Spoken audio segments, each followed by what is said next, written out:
Today is Sunday morning. Ohayo gozaimasu. Nandito nagbe-breakfast na po ang ating mga kids. Yung kinain lang spaghetti. And then si Pangga naman nakikisabay. Nakiki-exercise sa akin. Ayan, apat sa pata. Exercise tayo.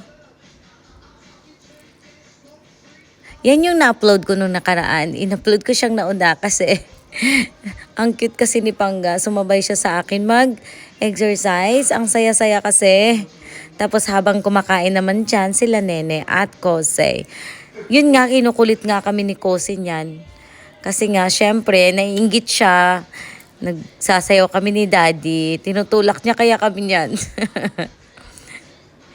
So after that, today kasi ang gagawin namin is magpa-practice lang kasi kami ng skating. Si Nene magpa-practice. So bago alis ng bahay, talagang naglilinis ako. Kitchen, tsaka naghugas ako ng pinggan bago alis para pagdating namin, pag-uwi namin, pagbalik galing sa lakad, malinis ang bahay para hindi naman ako ma-stress. So tuloy-tuloy kami nag-i-exercise habang naman si Nene at Kose niyan kumakain. Pero si Kose nakikigulo sa amin. Ayan. Ang sarap nga pagkasama ang asawa mag-exercise. Hindi kasi siya, minsan lang siya sumasabay sa akin. Last January pa ako nag-start mag-exercise, 'di ba? Tapos si Dada, siguro pangatlong beses niya tong sumali sa akin. Sana tuloy-tuloy na rin mag-exercise siya with me. And after that, ng exercise, syempre naghugas na ako at aalis nga kami. Naghugas na ako ng pinagkainan, ng breakfast ng mga bata at ni Pangga. Ako nag-breakfast ba ako? Parang hindi yata ako kumain. Ay, oo, kumain ako ng chicken, 'di ba? Spaghetti kina Pangga, spaghetti kay dapat idugtong ko dun sa morning routine. Ay, nakahubad na yung asawa ko. Nainita na siya sa kaka-exercise. At malapit naman na akong matapos maglinis. At aalis na rin kami. Magbibihis na rin ako at aalis kami mag-i-skating.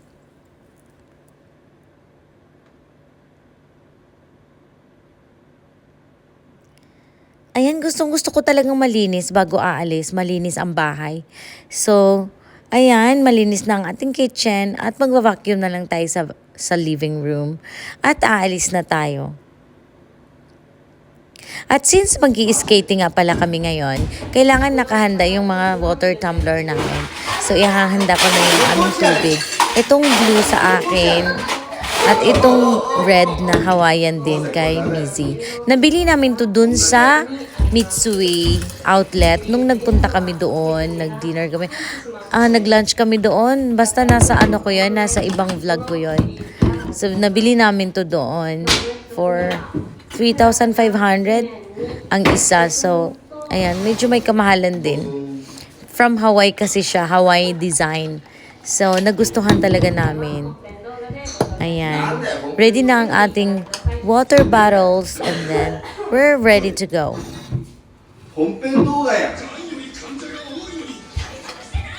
Habang ako'y naglilinis-linis naman, naglalaro naman yan dyan si Mizuki at si Kose. Habang si Daddy naman nandun sa labas, nag-i-impake na ng mga dalhin namin.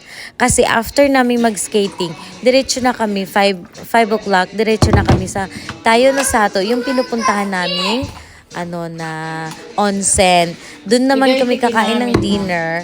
Kukunan ko din doon na separate video naman ang kukunin ko doon. Tapos uwi na kami ng bahay at matutulog. So, ito ang kagustuhan ko pag weekend kasi hindi pa ako nagluluto ng dinner. Breakfast lang. Tapos minsan, pag maaga kami aalis, hindi ako nagluluto ng breakfast. Ayan, naglalaro si Kose at si Nene habang ako na may naghahanda para sa aming lakad for today.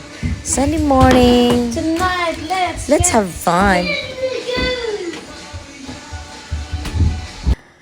Ayan, nakalabas na rin sa Lungga. We're going to Ichinomiya at doon magpa-practice ng skateboarding sa drive-in sa Ichinomiya. So, it's 30 minutes drive from our home to Ichinomiya. Ayan, we're going now.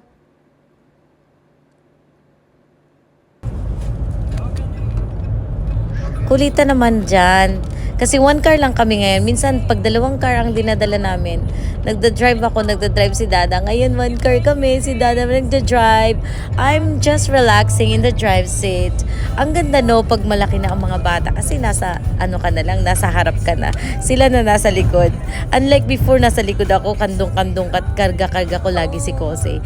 Now, malaki na sila, nasa harap na ako. Back to normal na, parang nagdi-date na lang kami ni Daddy ulit. Yay! Landi pa more.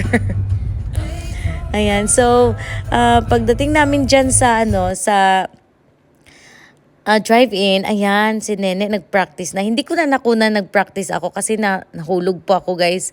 Ang sakit sa kamay. Ayan, si Nene na lang kinukunan ko, nagpa-practice. Hindi siya titigil hanggat hindi niya makuha yung gusto niya. Gusto niyang tuloy-tuloy siyang mag-aano dyan, dire-diretso. Natitigil pa rin siya kasi kulang siya ng speed. So, kailangan matutunan niya. Kaya tuloy-tuloy pa rin siya ng practice. So, alas 3 na po ito ng hapon, mamaya ng alas 5, didiretso ko na po kami sa Tayo Nosato. Mag-o-onsen po kami, mag-o-ofuro, mag-hot bath. Hot bath po. So, doon na kami maliligo, lahat-lahat, at doon na rin kami magdi-dinner. At pagkatapos mag-dinner, uuwi na kami, at dyan nagtatapos ang aming Sunday life routine. It's not a routine actually. Ayan. Tuloy-tuloy lang si Mizuki nagpa-practice. Hindi ko na rin nakunan si Dada kasi kumain kami ng nagmerienda kami ng potato fry doon sa loob, tapos nag-i-skating si Daddy. Kaya hindi ko na rin siya nakunan. Kaya for now, hanggang dito na lang. Mamaya ibang video po ang gagawin namin sa pag-o-ofuro namin pagpunta ng onsen. Hanggang dito na lang po. Arigato gozaimasu. Bye for now.